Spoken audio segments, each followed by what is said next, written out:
The snowflakes stung Tessa Turner's face like tiny needles as she stumbled through the darkness, the bitter cold of the Colorado winter seeping through her thin cotton dress. Behind her, the glow of her mother's farmhouse faded with each desperate step, the echo of harsh words still ringing in her ears. "You've brought nothing but shame to this family," her mother had screamed, face contorted with rage. "Until you admit what you've done and beg the Lord's forgiveness, you are no daughter of mine." Tessa hugged herself tightly, trying to preserve what little warmth remained in her trembling body. At 20 years old, she had never imagined finding herself cast out into the wilderness on a frigid February night in 1875. Her breath formed clouds of vapor that vanished into the thickening fog, much like her dreams of a peaceful life had disappeared moments ago. The land outside Silverdale was unforgiving, especially to a young woman with nowhere to go. The nearest neighbor lived 3 miles away, and the town itself was 5 miles in the opposite direction. With no horse and no supplies, Tessa knew her chances of surviving the night were dwindling by the minute. "I didn't do it," she whispered into the emptiness, her voice immediately swallowed by the fog. "I didn't steal anything from the church collection." But her protestations of innocence had fallen on deaf ears. Her mother, a stern widow who ruled their small farm with religious fervor, had made up her mind. The missing funds from Sunday's collection had been discovered in Tessa's dresser drawer, and no amount of pleading could convince Ryder Turner that her daughter wasn't the thief. What her mother didn't know, what Tessa couldn't bring herself to reveal, was that she suspected her mother's suitor, the sanctimonious Mr. Howard, had planted the money there himself.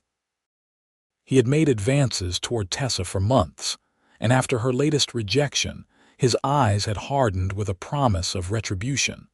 The wind howled, cutting through the thin fabric of her dress.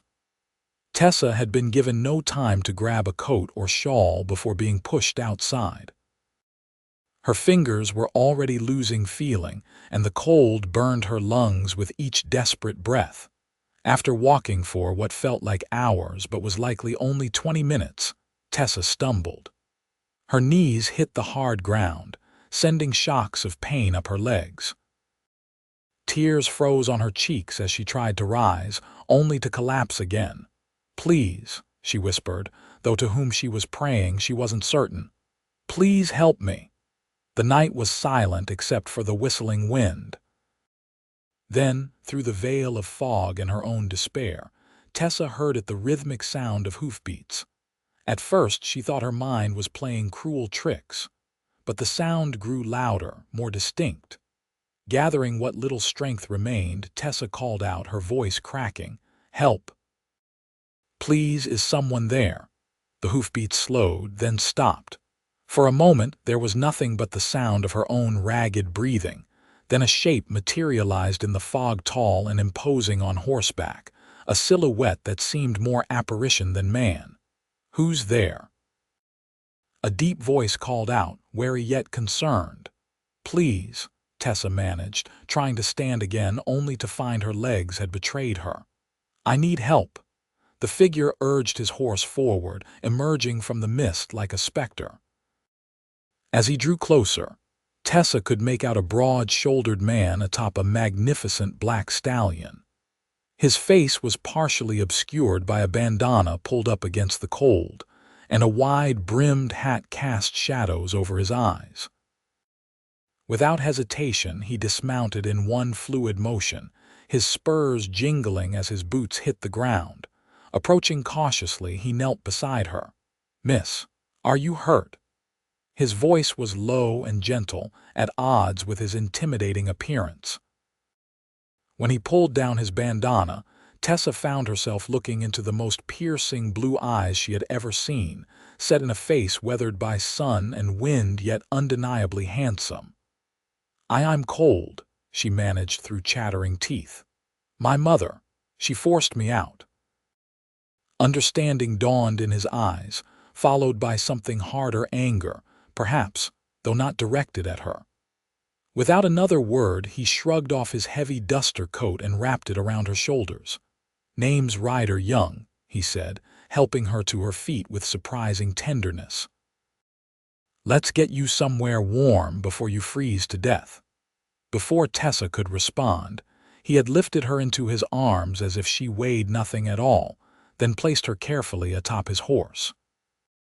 He mounted behind her in one smooth motion, his strong arms reaching around to take the reins, creating a protective cocoon of warmth. "Hold tight now," he murmured, his breath warm against her ear. As they rode through the midnight fog, Tessa felt something stir inside her chest, something that had nothing to do with the cold and everything to do with the stranger who had appeared like an answer to a prayer. His arms tightened around her waist, pulling her closer against his solid chest. "I've got you," Ryder Young said quietly, and for the first time that night, Tessa Turner believed she might survive after all. The journey to Ryder's cabin took nearly an hour, though to Tessa it seemed both an eternity and an instant. Pressed against his chest, sheltered from the worst of the wind, she drifted in and out of awareness. The cold had seeped so deeply into her bones that even thinking required effort. "Stay with me now," Ryder urged whenever he felt her slump against him. "Just a little further. Talk to me, Miss Turner," she managed through stiff lips. "Tessa Turner. Miss Turner. Pretty name for a pretty lady." There was no flirtation in his tone, just simple kindness trying to keep her alert. "What brings you out on a night like this without so much as a coat?" When Tessa didn't immediately answer, he continued, "You don't have to tell me, but talking helps keep the cold at bay." Finally, she found her voice. "My mother believes I stole from the church collection. She wouldn't listen when I said I didn't do it." Ryder's arms tightened almost imperceptibly around her. "Some folks are quick to judgment and slow to mercy. She said not to return until I confessed my sins," Tessa whispered. "But I can't confess to something I didn't do." "No," he agreed quietly. "A person shouldn't have to lie, even for peace." They crested a small ridge, and through the thinning fog, Tessa could make out the silhouette of a cabin nestled among pine trees. Smoke curled from the stone chimney, a beacon of promised warmth in the frigid night. "Home," Ryder said simply. "Not much, but it's sturdy and warm." He helped her dismount, catching her when her numb legs buckled beneath her. Without comment, he swept her into his arms again and carried her to the door, somehow managing to open it without putting her down. The rush of warmth from the cabin's interior was almost painful against Tessa's frozen skin. A fire crackled cheerfully in the hearth, casting dancing shadows across simple but tidy furnishings: a wooden table with 2 chairs, a rocking chair beside the fire, a narrow bed in the corner covered with a colorful quilt, and a small kitchen area with a cast iron stove.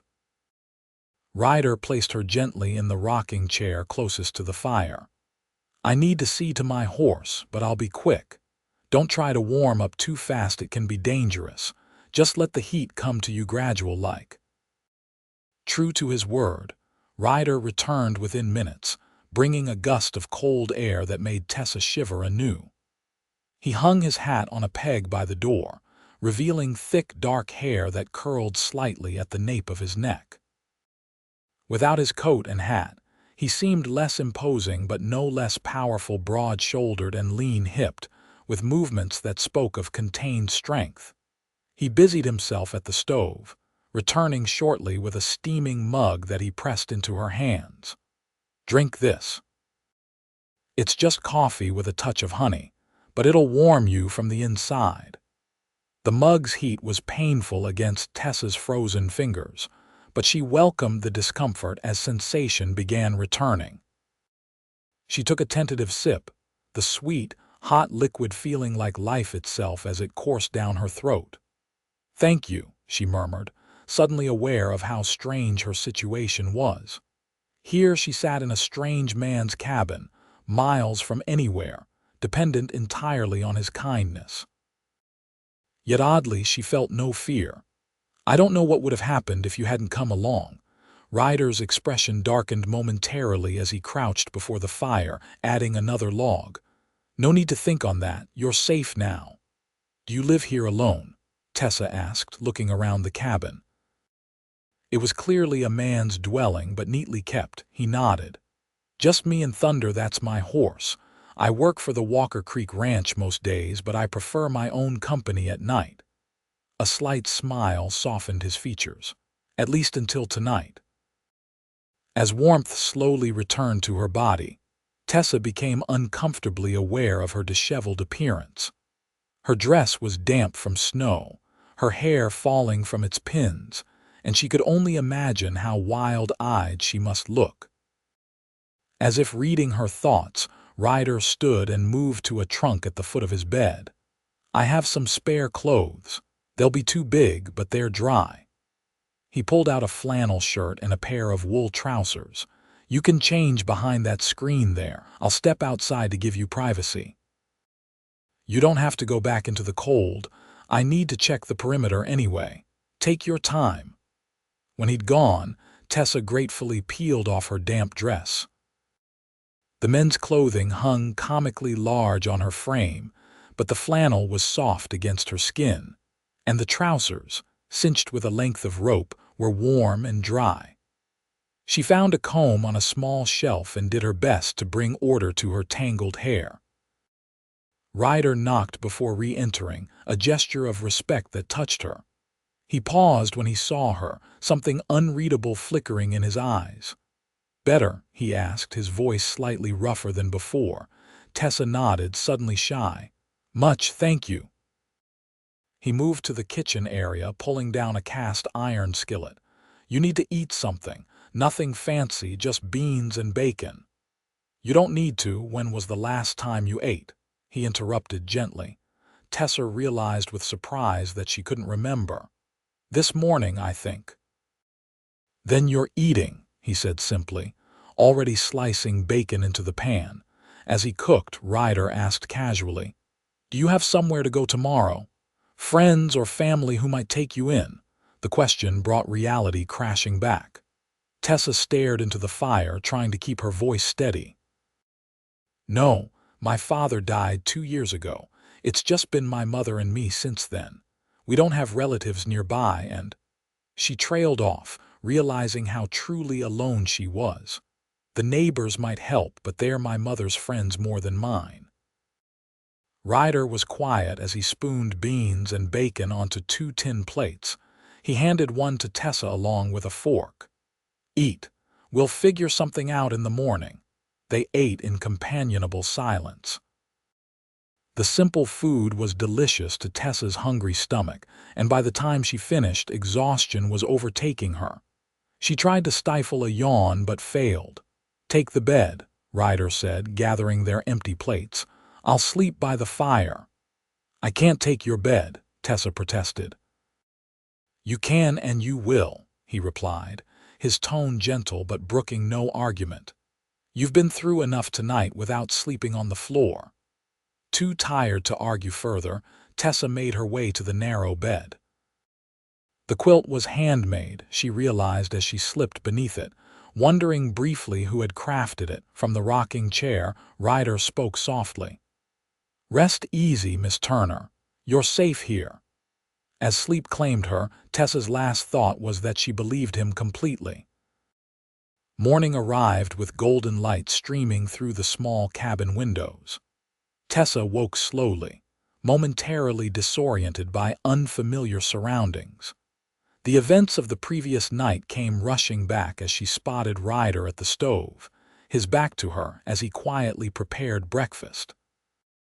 She took the opportunity to study him in the daylight. He moved with an easy confidence, his shoulders broad beneath a clean flannel shirt. His dark hair was still tousled from sleep, and as he turned slightly, she could see the strong line of his jaw, now clean-shaven. Sensing her gaze, he glanced over. "Good morning. Hope I didn't wake you." Tessa sat up, suddenly self-conscious. No, the sunlight did. She smoothed her tangled hair, wishing for a mirror. What time is it? Just past 7. He poured coffee into 2 cups. How are you feeling? Better, she admitted, surprised to find it was true. Her body ached from the cold and the long ride, but the despair of the previous night had receded somewhat. Thank you again for your kindness. Ryder brought her a cup of coffee. No need for thanks. Anyone would have done the same. No, Tessa said quietly, accepting the cup. Not everyone would. Something passed between them, then a moment of understanding that stretched beyond words. Ryder cleared his throat and moved back to the stove. I thought we might ride into town after breakfast, he suggested. The general store should have some proper clothes for you, and maybe Mrs. Peterson at the boarding house has a room available. The practical considerations of her situation came crashing back. Tessa's hands tightened around her coffee cup. I don't have any money, she admitted. Not a single cent. Ryder paused in his cooking, considering her words. I have some saved, he said carefully. Enough to get you settled until you can find work. I can't accept that, Tessa protested, though panic fluttered in her chest at the thought of refusing. I already owe you too much. He turned to face her fully, spatula in hand. Miss Turner, Tessa, where I was raised, helping folks in need wasn't charity. It was just the way of things. One day you help, another day you might need help yourself. He smiled slightly. Besides, it's just a loan. You can pay me back when you're on your feet. The simplicity of his offer, delivered without pity or expectation, eased something tight in Tessa's chest. Thank you, she said again, knowing the words were inadequate. Over breakfast eggs and cornbread that were surprisingly delicious, they discussed possibilities for Tessa's future. The town of Silverdale, while small, had a growing population that might offer opportunities. The school teacher, Miss Abernathy, mentioned needing an assistant, Ryder said. And the new hotel is looking for staff. You can read and write, Tessa nodded.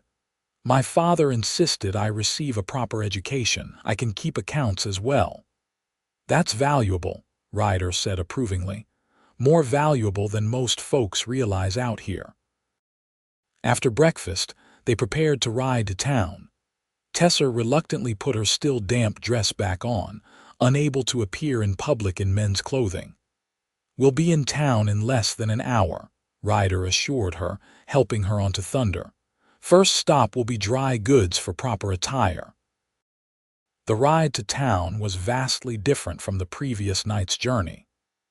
In daylight, Tessa could appreciate the beauty of the landscape, rolling hills covered with pines, dramatic rock formations in the distance, and the occasional glimpse of a creek winding through the valley below.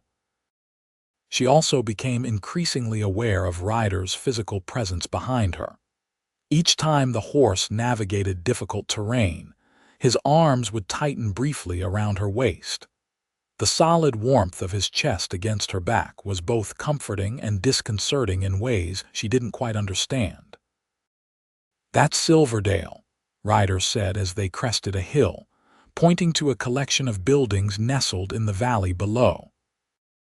It wasn't large, perhaps 30 structures in all, but it appeared prosperous enough, with a church steeple rising above the other buildings, and several businesses lining what appeared to be the main street.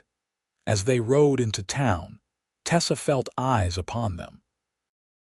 A young woman riding double with Ryder Young was apparently noteworthy, and several people stopped to stare as they passed. Ryder seemed unbothered by the attention. He nodded politely to those they passed, but didn't slow until they reached a 2-story building with Donnelly's Dry Goods painted across its facade. He dismounted first, then helped Tessa down with hands that were strong yet gentle. Folks around here like to talk, he said quietly, tying Thunder to the hitching post. But they're good people for the most part.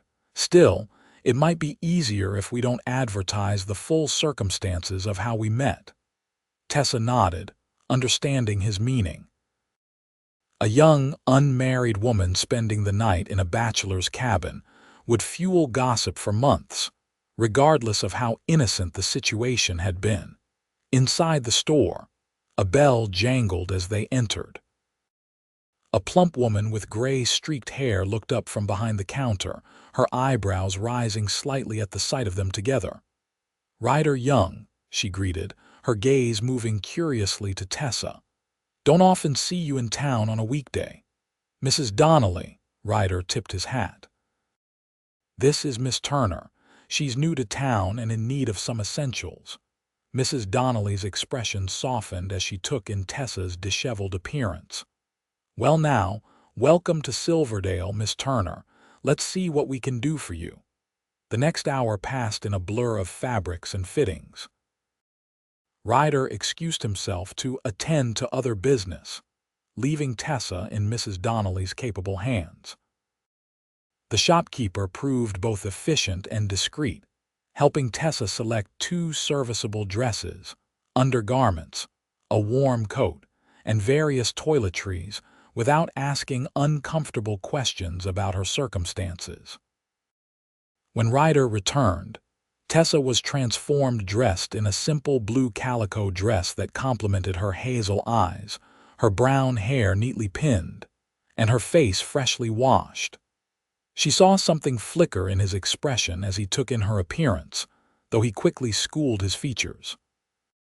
"Found you a room at Mrs. Peterson's boarding house," he announced, "and I spoke with Miss Abernathy.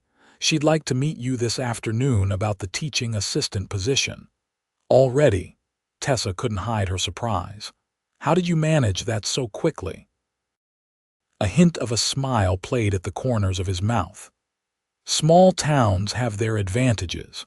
Word travels fast. After settling the bill at Donnelly's, an amount that made Tessa wince, despite Ryder's reassurances, they walked down the street toward the boarding house. Ryder carried her small bundle of possessions, while Tessa clutched the new coat around her shoulders, grateful for its warmth. "Mrs. Peterson runs a respectable establishment," Ryder explained as they walked. "Mostly school teachers and widows. No men allowed past the parlor, which should keep your reputation intact." "My reputation seems the least of my concerns right now," Tessa said with a wry smile, "but I appreciate the consideration."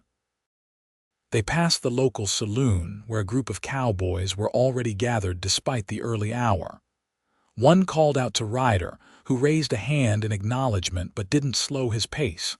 "Friends of yours?" Tessa asked. "Co-workers from Walker Creek." "Good men, mostly, but prone to starting early on their days off." He steered her gently to the other side of the street, away from the saloon's swinging doors. The boarding house was a tidy 2-story structure with lace curtains in the windows and a small front garden that would likely bloom nicely in spring. Mrs. Peterson, a thin woman with a perpetually pinched expression, met them at the door with barely concealed curiosity. "Mr. Young explained your situation," she said to Tessa after introductions were made. "Lost your luggage when the stagecoach was delayed, forced to stay with relatives near Willow Creek last night." Her tone suggested she might not entirely believe this story, but was willing to accept it for propriety's sake. "Yes," Tessa confirmed, grateful for Ryder's foresight in creating a plausible explanation. "I'm very grateful to Mr. Young for his assistance today." Mrs. Peterson showed them to a small but clean room on the second floor, furnished with a narrow bed, a dresser, and a washstand. "Meals are at 7, noon, and 6, she explained. "No gentlemen callers in private rooms, though you may receive visitors in the parlor until 8 in the evening." After she departed, Ryder set Tessa's packages on the bed. An awkward silence fell between them, both suddenly aware that their paths, so dramatically intertwined the previous night, were about to diverge. "I should go," Ryder said finally. "Miss Abernathy is expecting you at the schoolhouse at 2 o'clock. It's just down the street, the white building with the bell tower. Thank you doesn't seem adequate, Tessa said, emotion tightening her throat. I don't know what I would have done without your help. Ryder shifted uncomfortably, unaccustomed to gratitude. Anyone would have done the same. No, Tessa said firmly, gathering her courage to look directly into his eyes. Not anyone. You're a good man, Ryder Young. Something passed between them, then a current of feeling that neither was prepared to acknowledge. Ryder cleared his throat. I've left some money with Mrs. Peterson for your first month's room and board, he said. The rest is in this envelope. He placed it on the dresser. Enough to tide you over until your first wages come in. I will pay you back, Tessa promised. Every cent. I know you will. He moved toward the door but paused with his hand on the knob. I'm usually in town on Saturdays for supplies. Perhaps I could call on you. Just to see how you're settling in. The prospect of seeing him again lightened something in Tessa's chest. I'd like that very much. With a nod and a tip of his hat, Ryder was gone, his boot steps receding down the hallway. Tessa sat heavily on the edge of the bed, suddenly overwhelmed by all that had happened in less than 24 hours. She had lost her home and family but gained. What? A chance at independence, a friend. Something more only time would tell. The following weeks passed in a whirlwind of adjustment for Tessa. Miss Abernathy had indeed hired her as an assistant at the schoolhouse, impressed by both her education and her quiet determination. The work was challenging. 28 students of varying ages and abilities, required constant attention, but deeply satisfying. Each day brought new routines and new faces as Tessa gradually integrated into the community of Silverdale. Mrs. Peterson's boarding house proved to be a hub of local gossip, which initially made Tessa uncomfortable, especially when conversation turned to speculation about her background. But the other residents, 2 elderly widows, a milliner, and the telegraph operator's sister, were generally kind if curious.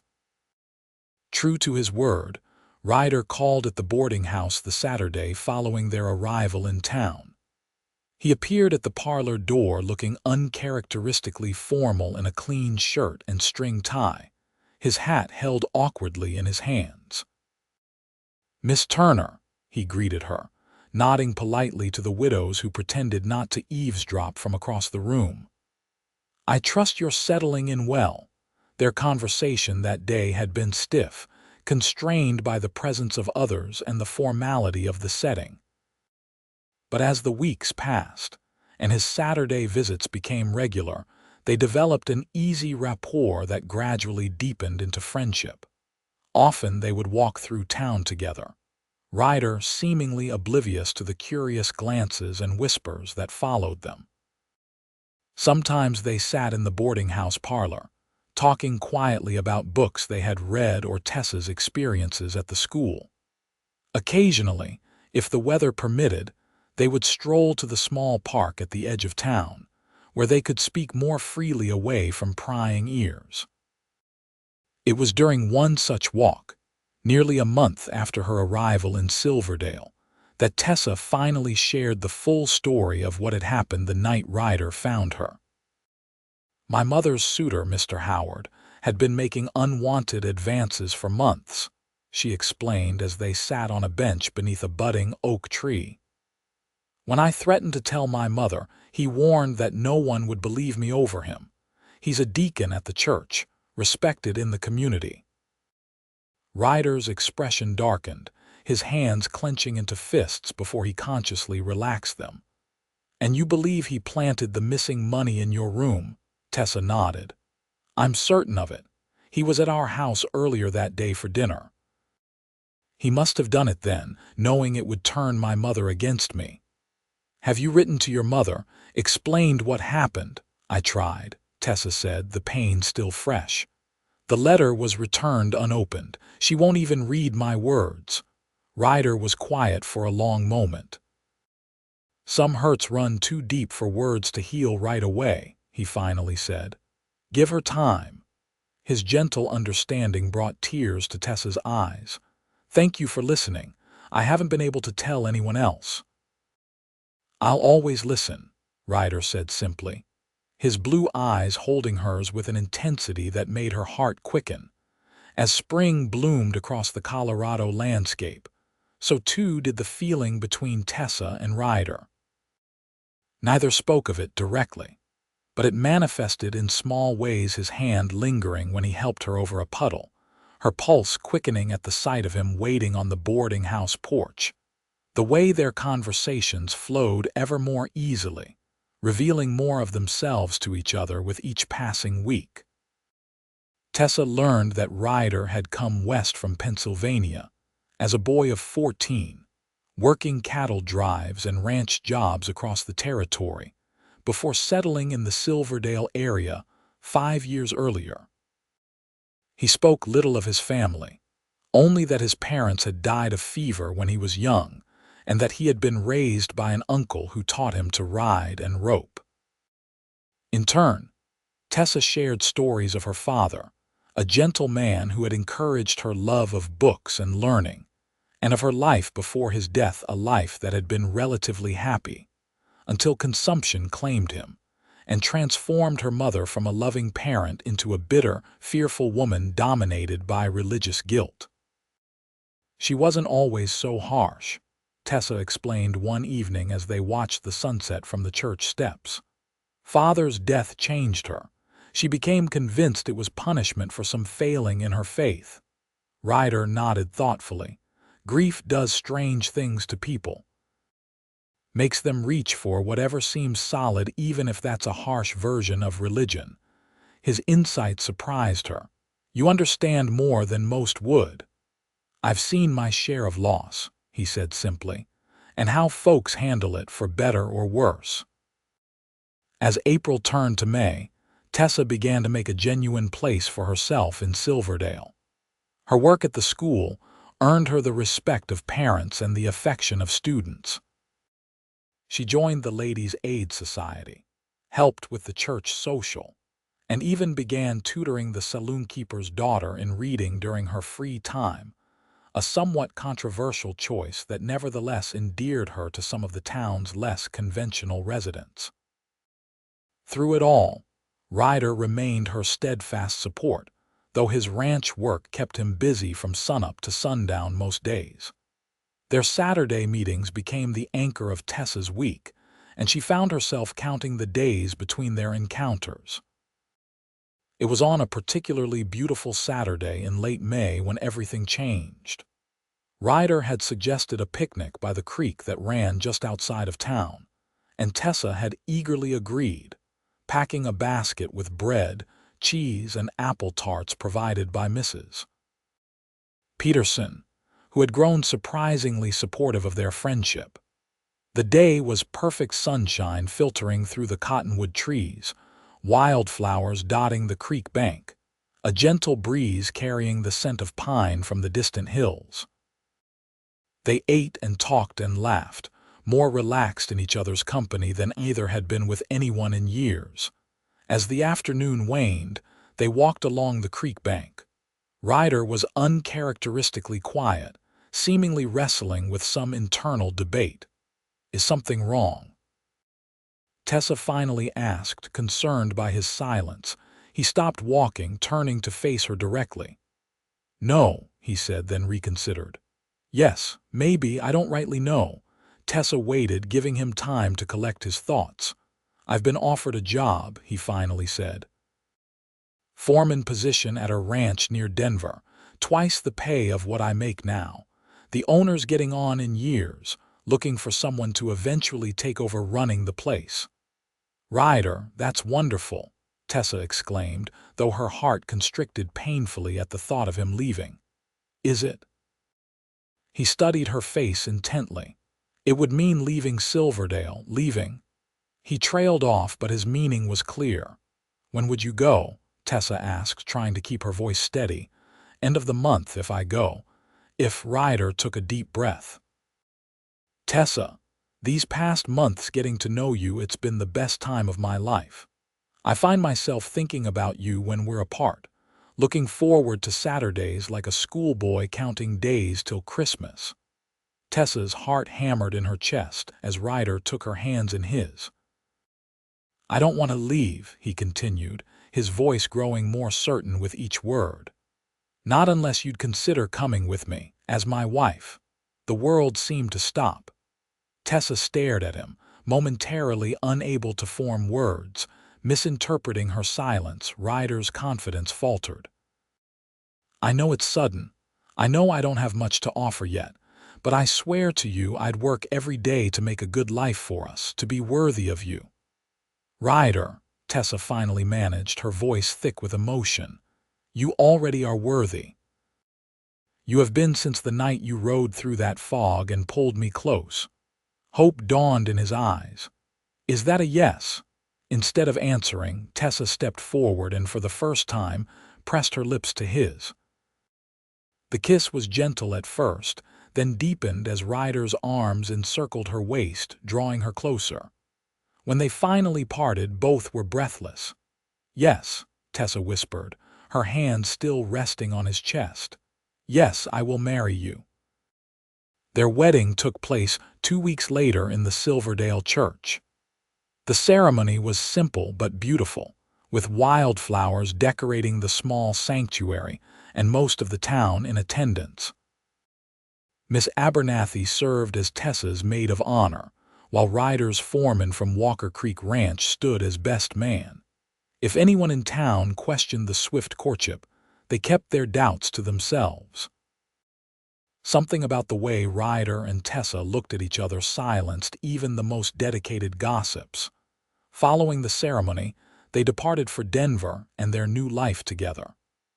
The journey took 3 days by wagon, filled with laughter, conversation, and shared dreams for their future. Ryder spoke of the ranch he hoped they would one day own outright, while Tessa envisioned the garden she would plant and the children they might raise. Their arrival at the Morrison Ranch outside Denver marked the beginning of a new chapter. The owner, Edwin Morrison, was indeed elderly but sharp-minded, and he took an immediate liking to Tessa.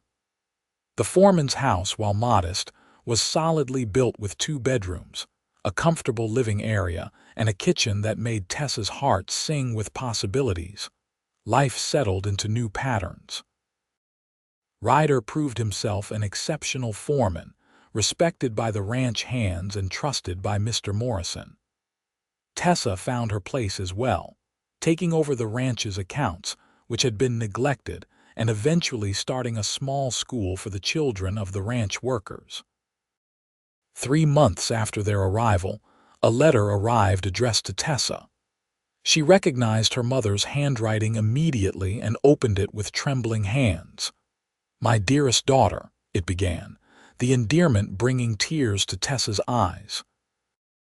"I write with a heavy heart and the burden of terrible regret." The letter detailed the discovery of Mr. Howard's deception, caught stealing from the church funds a second time. He had confessed to framing Tessa when confronted. Ryder Turner's words were filled with remorse and pleas for forgiveness. "I failed you as a mother," she wrote. "My blindness and pride cost me my only child. If you can find it in your heart to forgive me, I would dearly love to see you again." That evening, curled in Ryder's arms before the fire, Tessa read the letter aloud to him. "What will you do?" he asked when she finished, his voice gentle and free of judgment. Tessa considered the question. "I think I'll invite her to visit, not right away, some wounds need more time." "But eventually," Ryder nodded, pressing a kiss to her temple, "whenever you're ready, and if reconciliation isn't possible, remember you have family now, you have me." "I know," Tessa said, turning to cup his face in her hands. "You're my miracle, Ryder Young, my midnight rider in the fog." "And you," he replied, pulling her close, "are the best thing that ever happened to me." As autumn painted the Colorado landscape in gold and crimson, Tessa discovered she was expecting their first child. The news brought Ryder to his knees, his face pressed against her still flat stomach, whispering promises to their unborn baby. Life wasn't perfect. There were hard days on the ranch, challenges to overcome, and the occasional disagreement as they learned to navigate marriage. But through it all, they faced each obstacle together, their bond growing stronger with each passing season. On cold nights, Tessa would often think back to that desperate February evening when fate had brought them together. How different her life might have been if Ryder hadn't ridden through that midnight fog, if he hadn't heard her call for help, if he hadn't pulled her close against the bitter cold. One such night, with snow falling outside their window and their infant daughter sleeping peacefully in the cradle Ryder had crafted, Tessa shared this thought with her husband. "I don't believe it was chance," Ryder said, his arm tightening around her shoulders as they sat before the fire. "Something that important couldn't be just luck." "What then?" Tessa asked, tilting her face up to his. "I think some souls are meant to find each other," he said simply, "like ours were." As he bent to kiss her, Tessa knew with absolute certainty that he was right. Their love story had begun in darkness and cold, but it would continue in light and warmth for all the days to come.